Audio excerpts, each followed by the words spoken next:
नमस्कार साथियों। आज हम जिस शख्सियत से आपको रूबरू करवाने जा रहे हैं, आप है डॉक्टर एस.एम. हल्दर साहब।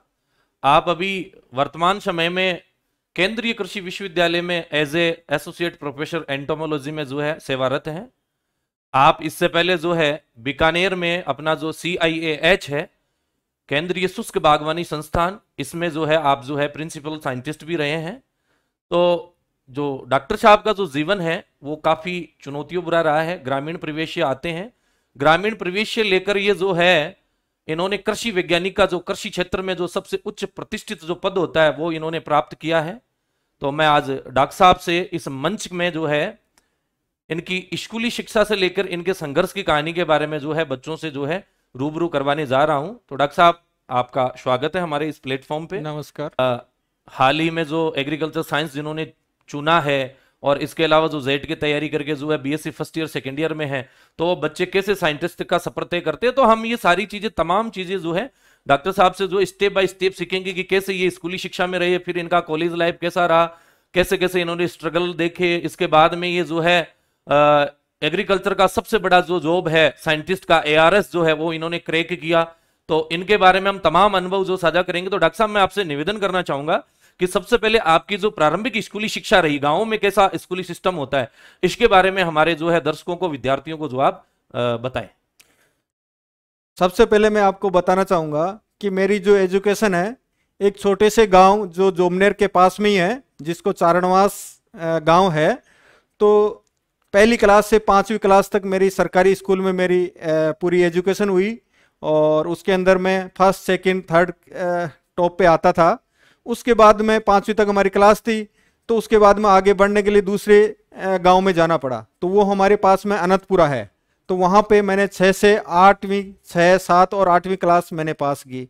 तो उसके अंदर कई बार परेशानी आती थी, जैसे कहते हैं ना लाइफ कैसे चलती है। लाइफ को चलाने के लिए मतलब स्ट्रगल इज लाइफ, बिना स्ट्रगल लाइफ चल ही नहीं सकती। कई बार अपन सोचते नहीं यार इतना ये इंसान कैसे प्रॉब्लम आ रहा है, ये आ रहा है। जितनी स्ट्रगल लाइफ में मिलता है उतना ही आगे बढ़ता है। डॉक्टर साहब का जीवन रियल में जो है काफी संघर्ष से जो है भरा हुआ था और इन्होंने बहुत ही अच्छी चीज की कि अगर आप संघर्ष से घबराते रहोगे तो भैया आपको मंजिल बिल्कुल नहीं मिलने वाली है। संघर्ष को अपने जीवन का मूल मंत्र बनाइए। अगर आप संघर्ष करने के लिए तैयार हैं, वो कहते हैं ना कि जीवन बदलने के लिए जो है खुद के प्रति कठोर फैसले ले।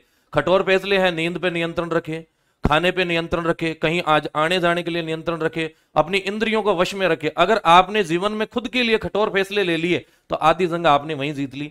इनके समय में जो है रियल में एजुकेशन का क्या इंपॉर्टेंस होता है वो गांव में नहीं पता था कि एक इतना बड़ा पद, जो एक कृषक पुत्र, एक धरती पुत्र जो है इस एग्रीकल्चर का सबसे बड़ा जो है साइंटिस्ट बन जाएगा, सबसे बड़ा पद प्राप्त कर लेगा, ये उस समय इतना नहीं था। इन्होंने खुद के लर्निंग वे में खुद सीखते गए, करते गए, स्टेप बाय स्टेप। 5वीं तो 8वीं होगी, 8वीं होगी तो 10वीं हो गई, 10वीं के बाद में आगे बढ़े, गांव से कस्बे की तरफ में गए, जो कस्बा जोबनेर पड़ता था। तो इनका जो संघर्ष है वो रियल में जो है चुनौतीपूर्ण रहा और जीवन संघर्षपूर्ण रहा। दोस्तों, मैं आप लोगों को एक चीज बताना चाहता हूं।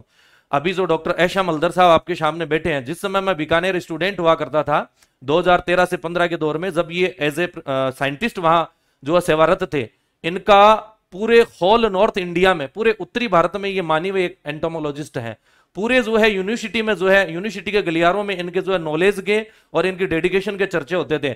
मतलब गजब की पर्सनैलिटी के ये जो है व्यक्तित्व के धनी व्यक्ति हैं और अपने स्टूडेंट्स के साथ में, अपने जो है कोवर्कर्स के साथ में इनके जो मिलनसार प्रकृति है और जो बात करने का तरीका है वो मंत्र मुग्ध करता है। और वो इस बात का गवाह है कि ये जो है किसान पुत्र है और इन्होंने जीवन में जो है जमीनी हकीकत देखी है। तो डॉक्टर साहब, आज आपसे मिलकर और इस स्टूडियो में आकर रियल में बच्चों के साथ में हमें भी काफी जुनून और वो जगह है कि हम बच्चों को एक अच्छे पथ पे, अच्छे जो है भविष्य की ओर अग्रसर करें। अब मैं डॉक्टर साहब से पूछना चाहूंगा कि आपने जैसे 10th के बाद में एक बैरियर आता है राजस्थान में, मोस्टली 10वीं के बाद 11वीं में सब्जेक्ट चॉइस का एक जो है बाधा आती है कि आप किधर अपना कैरियर चुनना चाहते हो। तो डॉक्टर साहब, आपने 11वीं में कृषि संकाय को, एग्रीकल्चर फैकल्टी को चुना, तो उस समय कहीं ना कहीं आपके दिमाग में क्या था और आगे की क्या प्लानिंग थी? तो बच्चों में इसके बारे में ये बताना चाहता हूँ कि आदमी फैमिली का एक बैकग्राउंड होता है, जिस बैकग्राउंड से अगर आप उसमें आप आगे बढ़ोगे तो आप और ज्यादा सक्सेस मिलेगा। जैसे जो जो आपका मदर फादर काम कर रहे हैं, अगर उसी में आप आगे बढ़ते हो तो एक आपको बहुत फास्ट मूवमेंट होता है। जैसे एग्रीकल्चर में कहता हूं, अभी भी कहीं की ये है कि सिटी के लोग आ गए तो उनको आइडिया नहीं है कि हाँ कैसे प्रैक्टिकली होता है। और आज सक्सेस होने का मेन रीजन ये है कि आने वाला टाइम भी ऐसा ही है। अगर आपको कंप्लीट मतलब सक्सेस होना है तो आपको प्रैक्टिकल तो होना ही पड़ेगा। तो कई बार ये इसीलिए मैंने एक एग्रीकल्चर को एक सब्जेक्ट 11वीं के अंदर चुना कि हाँ नहीं मेरे को खेती बाड़ी के अंदर ही रहना है। नहीं बहुत सारे ऑप्शन मिलते हैं उस टाइम, अच्छी परसेंटेज होती है तो साइंस लो ये लो, बट नहीं एग्रीकल्चर, क्योंकि मैं फैमिली बैकग्राउंड और आसपास के अंदर भी, और भारत अपन देखते हैं 70% एग्रीकल्चर पे डिपेंड है। और आज है भी कंडीशन यही, फ्यूचर भी आपका एग्रीकल्चर इसलिए है कि आज इस लॉकडाउन, इस कोरोना की महामारी के बीच में भी एक ग्रोथ रेट जो रही है तो वो एग्रीकल्चर की रही है, उसके अलावा किसी के भी नहीं है। वो यही रीजन है क्योंकि इसमें सारा एक कंपोनेंट जुड़े रहते हैं। ये मतलब एक इंटीग्रेटेड सिस्टम है। अगर आप दूसरे सिस्टम में जाओगे तो उसमें ये इंटीग्रेटेड नहीं है। आप मेडिकल में जाओगे तो उसमें दूसरा सिस्टम डाउन हो जाता है। इसके अंदर आपको हेल्थ भी मिलती है, वेल्थ भी मिलती है। अभी मैं आगे बताऊंगा कि जैसे मैं साइंटिस्ट था फिर भी मैं बीकानेर के अंदर ट्रैक्टर चलाता था और खेती खुद पौधे लगाता था। सुबह 6 से 8 बजे तक मेरे को खेती करना, मतलब खेत में कई बार मेरे पास मेरे ड्राइवर है और कहते थे साहब आप सुबह सुबह आ जाते हो, आपको क्या मिलेगा? तो मैं उनको यही कहता था मिलेगा क्या मिलेगा, मेरे को हेल्थ मिलेगा। बिना हेल्थ क्या है, हेल्थ बिना तो कुछ है ही नहीं ना, तो वो भी जरूरी है। तो ऐसे नहीं कि आप ऐसे हाई फाई बन गए और सब कुछ भूल गए, तो जरूर एक जमीन से जुड़ना जरूरी है। और इसीलिए एग्रीकल्चर मैंने एक सब्जेक्ट और उसको आगे बढ़ाने की सोचा। ये मेरा रहा। बिल्कुल डॉक्टर साहब, हम आपकी इन बातों से पूर्णतः सहमत है। डॉक्टर साहब ने एक चीज बहुत ही अच्छी कही है कि इस पेंडेमिक के दौरान सारे सेक्टर्स में जो है ग्रोथ जो है नहीं देखी गई है, सब में जो है ऋणात्मक वृद्धि देखी गई है, लेकिन एकमात्र एग्रीकल्चर सेक्टर ऐसा था जिसमें हमने जो है ग्रोथ रेट देखी है। तो देखिए आप लोगों ने सुना भी होगा, once in your life you need a doctor, a lawyer और ए टीचर। आपको जीवन में जो है बहुत सी बार जो है, या कम से कम एक बार तो जो है डॉक्टर की और जो है आपको जो वकील की इनकी आवश्यकताएं होती है, लेकिन आपको जीवन में 2 बार, एक ही दिन में 2 बार एक जो है किसान की आवश्यकता होती है। अगर किसान अन्न नहीं उगाएगा, अन्नदाता अगर जो है प्रोडक्शन नहीं करेगा तो हम लोग खाएंगे कैसे? तो हमारे पेट भरने का कार्य करता है। और धन्यवाद है ऐसे कृषि वैज्ञानिकों को जिन्होंने जो नई नई तमाम तकनीकों से जो है भारत को 1970 के दौर से इस 21वीं सदी में आत्मनिर्भर बना दिया। एक दौर था जब हम भुखमरी से लड़ रहे थे, उस समय हमारे यहाँ व्रत करवाए जाते थे, उस समय यहाँ जो है देसी किस्मों से इतना उत्पादन नहीं हो पा रहा था। तो डॉक्टर साहब इस चीज के लिए भी आपको मैं कोटि कोटि धन्यवाद देना चाहूंगा। और अब डॉक्टर साहब से हम पूछना चाहेंगे कि जैसे इनका एक सब्जेक्ट चूज करने का जो उद्देश्य था वो कहीं ना कहीं ये था कि ये कृषक परिवार से थे, इनके पिताजी के साथ जैसे मानसून आ रहा है तो जो बुआई करनी है, निराई गुड़ाई करनी है, माता पिता का पशुपालन में जैसे हाथ बटाना है, खेत में जो है मेड़बंदी करना है, उस समय जो है मेड़बंदी का काम भी खूब हुआ करता था।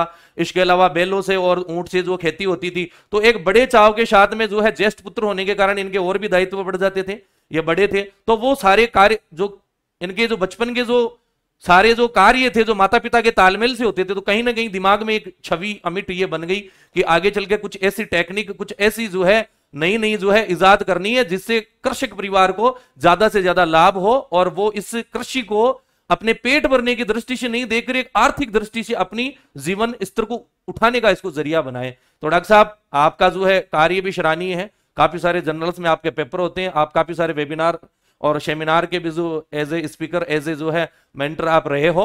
अब डॉक्टर साहब हम आपसे पूछना चाहेंगे कि आपने जब अपनी कॉलेज लाइफ स्टार्ट की, आपने बीएससी, एमएससी, पीएचडी की, तो उस एजुकेशन के दौरान आपने क्या क्या कठिनाइयां देखी, कहां कहां आप पढ़े, कहां से बीएससी की, कहां से एमएससी की, वो भी हमारे जो है विद्यार्थियों को, दर्शकों को आप साझा करें। इसके बारे में बताना चाहूंगा कि जैसे मेरी 98 में मेरी 12th हुई, तो उसके बाद में रहा कि हाँ कहाँ एडमिशन होगा, तो जेट के थ्रू मेरा कॉलेज में हो गया, तो उदयपुर मेरा लास्ट। ये भी एक लकी होता है, कई बार लक तो मेन होता है बट लक 1% होता है। कई बार बोलते हैं ना कि लक इसका तो लक है, ऐसा लक नहीं है, आपको 99% तो मेहनत करनी पड़ेगी। अगर 99% आपने मेहनत की है तो लक अपने आप काम करेगा। तो लक का मैं आपको एग्जांपल देता हूं। बीकानेर उस टाइम क्या होता था कि ऑफलाइन में आपको जाना होता था, जो भी कॉलेज में एडमिशन लेने के लिए एग्जाम देने के बाद आपको जाना है। बीकानेर गया, मेरे से आगे वाला बच्चा, लास्ट एडमिशन मेरा हुआ था जो उदयपुर में, पहले 3 कॉलेज का फेमस था, जोमनेर, बीकानेर। ऑफलाइन होता था डॉक्टर साहब, अभी तो ऑनलाइन का ट्रेंड चल रहा है। हाँ, आपको ऑन स्पॉट ही जाना पड़ता था उस टाइम, ऑन स्पॉट जाना पड़ता था और 3 कॉलेज को ही जानते थे। एग्रीकल्चर का मतलब है जोमनेर, बीकानेर और उदयपुर, और जोमनेर को पहले नंबर पे आता था। तो उस टाइम ऐसे एडमिशन चल रहा था, मेरा 100-300 कुछ रैंक थी। तो उस टाइम इनकी 80-80 सीटें और 60 सीटें हुआ करती थी। तो मेरा नंबर आने वाला था, उससे आगे वाला बच्चा था, तो उसको पता नहीं किस्मत थी क्या थी, एक हरिओम शर्मा था, तो उसने बोला सर मेरे को कॉलेज चाहिए, यूनिवर्सिटी चाहिए। तो उसने क्या किया कि जो देने वाला था उसको यूनिवर्सिटी बीकानेर और जयपुर यूनिवर्सिटी उसको सिलेक्ट कर दिया और उसको चिमुनपुरा मिल गया। अब उसको पता नहीं था, उसके बाद में मेरा नंबर आया तो लास्ट में मेरे को उदयपुर मिल गया। अब 1 घंटे बाद में वो आता है, सर मेरे साथ ऐसे हो गया वो हो गया, तो कॉलेज वालों के साहब आपका बाद में हो जाएगा। तो उसका हुआ एडमिशन उदयपुर में, पर ट्रांसफर करवाया उसके बाद में आया। तो वहां पे मैंने फर्स्ट ईयर वहां पे किया, सेकेंड ईयर किया और 2000 के अंदर में जॉबनेर यहाँ ट्रांसफर करा के आ गया। अब उसके बाद में सेकेंड ईयर बाद में मैंने दिमाग में, जब मैं जॉबनेर में आया और डॉक्टर रामनिवास सेपट है जो अभी आईपीएस है, उनके मेरे फैमिली टर्म है और रिलेशन है, तो उनसे कांटेक्ट में आया। तो उन्होंने बताया कि हाँ आपको एजुकेशन में आगे ऐसे करना है, ये तैयारी करना है, ये करना है। तो मैंने एग्रोनॉमी सब्जेक्ट चुना और उसके थ्रू में 4th ईयर के अंदर जैसे जीआरएफ देते हैं उसके लिए मेरे हाँ वो हुई और 32वीं रैंक आई। किसी वजह से मेरा पेपर छूट गया तो वो हुआ नहीं, बट वो भगवान जो करता है ना, ये होता है लक, मेहनत की तो उसका फायदा बाद में होता है। तो उसका फायदा मेरा जीआरएफ में तो नहीं हुआ, बट मेरा प्री पीजी के थ्रू राजस्थान के अंदर एंटोमोलॉजी हो गया और उस टाइम एग्रोनॉमी टॉप पे हुआ करता था। बट आज मैं अगर उसको लाइक करता हूं तो एंटोमोलॉजी बेटर है, क्योंकि एंटोमोलॉजी इतना बड़ा सब्जेक्ट और ब्रॉड है कि आप प्राइवेट कंपनी में चले जाओ, दूसरे में चले जाओ, कहीं भी मतलब एक आगे से आगे बढ़ने का मौका कंपैरेटिवली इसमें जो है जॉब अपॉर्चुनिटी भी थोड़ी सिक्योर थी। हाँ, बट राजस्थान की जो एक लाइकिंग थी वो ज्यादा एग्रोनॉमी थी, क्योंकि यहाँ के बच्चे हाँ आगे चलते रहता है। बट मैंने एक अलग जाके एक एंटोमोलॉजी, तो एंटोमोलॉजी जाने के बाद फर्स्ट टाइम में एक डॉक्टर एसआर कांटवा जी थे, वो साइंटिस्ट बने। तो मैं सोचा यार ये साइंटिस्ट क्या होता है, ये भी पता नहीं था मेरे को, बट वो दिमाग में जम के हाँ के यार ये साइंटिस्ट ऐसे होता है और ऐसे यारस। तो एमएससी में मैंने ये सोच लिया कि मेरे को बनना है तो साइंटिस्ट ही बनना है, नहीं तो बनना ही नहीं है। मेरी ये कंडीशन थी। पीएचडी के बाद में घर से भी कोई वो नहीं थी, घर वाले कहते थे ये लगेगा नहीं, जॉब भी नहीं लगेगा, कुछ नहीं होगा, ऐसे घूम रहा है पीएचडी करके, बहुत सारे घूम रहे। तो मेरा ये टारगेट मेरा वो था, क्योंकि एंटोमोलॉजी में 90% साउथ से आते हैं, क्योंकि उनका बेसिक है और जो होता है चॉइस भी है, चॉइस होती है। तो मेरा उदयपुर जाकर के माइंड, और मेरे जो गुरुजी डॉक्टर आर स्वामीनाथन जी थे, उनकी वजह से मेरा एक मोटिवेशन जगा और मैं एंटोमोलॉजी में आगे से आगे बढ़ता गया और एआरएस के लिए तैयारी के लिए वो हुआ। तो ये एक मेरा एक लाइफ का वो रहा। और वो उदयपुर, उसका मैं घटना कहता हूँ। लाइफ में क्या करते हैं बच्चे, अपने पास में रहना चाहते हैं। जैसे जोमनेर का बच्चा है तो सोचता है मेरा जोमनेर कॉलेज में हो जाए। मैं एमएससी में घर वालों को न बता के और छोड़ के यहाँ से और उदयपुर एडमिशन लिया, घर को छोड़ के। नजदीक यहाँ से 5 किलोमीटर था, बट मैं छोड़ के गया, क्योंकि एक बाहर निकलने से एक अलग माहौल मिलता है। और वो बाद में भी किया, मैं अभी आपको आगे भी बताऊंगा कि मैंने आगे भी क्या किया है। तो ये एक वो है आपका टर्निंग पॉइंट कैसे होता है। और उसके 1 साल बाद में यहाँ के लोग बताने लगे जो हमने, अरे यार सर आपने तो जो हमने उदयपुर जाके बहुत अच्छा किया, ईआरएस फाइट कर रहे हो, इंटरव्यू के लिए कॉल हो रहा है। तो ये एक, क्योंकि वो मेरे गुरुजी वहाँ अच्छे मिल गए और उनसे आगे मोटिवेशन बढ़ता गया। तो ये एक मेरा एमएससी और पीएचडी तक का सफर रहा। बट टारगेट मेरा एक ही था, मेरे को ईआरएस बनना है। मैंने डब्ल्यूओ की एग्जाम नहीं दी, फार्म भरने के बाद भी मेरे साथ वाले बन गए। बैंक के लिए 2 महीने जयपुर तैयार की, उसके बाद में ईआरएस में हो गया, तो उसको छोड़ के मैं उदयपुर चला गया। तो एक टारगेट होना चाहिए कि लाइफ के अंदर मेरे को क्या करना है, क्योंकि बच्चे क्या करते हैं टारगेट नहीं लेते, टारगेट ओरिएंटेड होना चाहिए, तो आप सक्सेस कभी रोक ही नहीं सकता आपको। हाँ, कई बार बच्चे होते हैं कि यार मेरे को एजुकेशन अच्छी तरह या अच्छा इंस्टीट्यूट में नहीं मिली, ये कुछ नहीं है। आप जहां उठो तो सवेरा है। हाँ, जब जगो तब सवेरा है। हाँ, जब उठो तो सवेरा है। बट वो क्या है कि बच्चा ऐसे मोटिवेट डाउन हो जाता है कि नहीं नहीं मेरे से ये नहीं हो रहा है, वो नहीं हो रहा। तो ये एक मेन रीजन है। डॉक्टर साहब, आपने जो है एक बहुत ही अच्छी बात जो है हमारे बच्चों को, दर्शकों को कही है कि एक टाइम ऐसा भी आया मेरे जीवन में जब माता पिता को ये लगने लग गया कि पीएचडी भी होने वाली है, ये ऐसा ही रहेगा, जॉब नहीं लगेगा। और फिर इनके जो है लाइफ में एज ए रोल मॉडल जो आए वो स्वामीनाथन जी आए, जो इनके आदर्श गुरु भी हैं डॉक्टर साहब के। तो मैं एक चीज कहना चाहूंगा दोस्तों, ये हमारे जीवन में प्रत्येक एक व्यक्ति के, जो जितने भी सफल व्यक्ति हैं, उनके जीवन में एक दौर ऐसा आता है जब हमें कहीं ना कहीं ऐसा लगता है, हमारे इष्ट मित्रों को, जो हमारे बिल्कुल क्लोज फ्रेंड होते हैं, हमारे माता पिता को, आस पड़ोस का माहौल तो खैर चाहता ही है कि आप सफल नहीं हो, आपके ऊपर टीका टिप्पणी करें। तो दोस्तों एक चीज याद रखना कि ये गालियों का शोर नहीं, तालियों में बदल जाएगा, बशर्ते अगर आप जुनून के साथ में पढ़ रहे हो। जैसा सर अभी बता रहे थे, अभी ये बोल रहे थे कि मैं जोबनेर को मैंने चूज नहीं करके, मेरे घर के पास में था, मैंने उसको छोड़ा और छोड़ के मैं जो है उदयपुर गया, क्योंकि कहीं ना कहीं मेरे ये बाहर निकलेंगे, सीखेंगे, सारा फोकस जो है स्टडी पे रहेगा, घर आना जाना ये कचड़ पचड़ ये सारा बंद रहेगा। तो ये बोल रहे थे कि आसपास के इनके मित्रों ने और या घर वालों ने ये चीज भी कही कि भाई आप यहां क्यों नहीं पढ़े, वहां चले गए। लेकिन फाइनली जैसे ये ARS प्री निकाल रहे हैं, मेंस निकाल रहे हैं, इंटरव्यू कॉल हो रहा है, तो इनका जो गालियों का शोर था वो लोग तालियां बदलने लगे कि यार ये तो उदयपुर जो है कुछ बड़ी कामयाबी के लिए गया था। तो दोस्तों ये गांठ बांध लेना कि जो है संघर्ष और बलिदान आपको कदम कदम पे करना पड़ेगा। अगर आप हर कदम पे जो है इस चीज का समझौता कर लोगे तो सफलता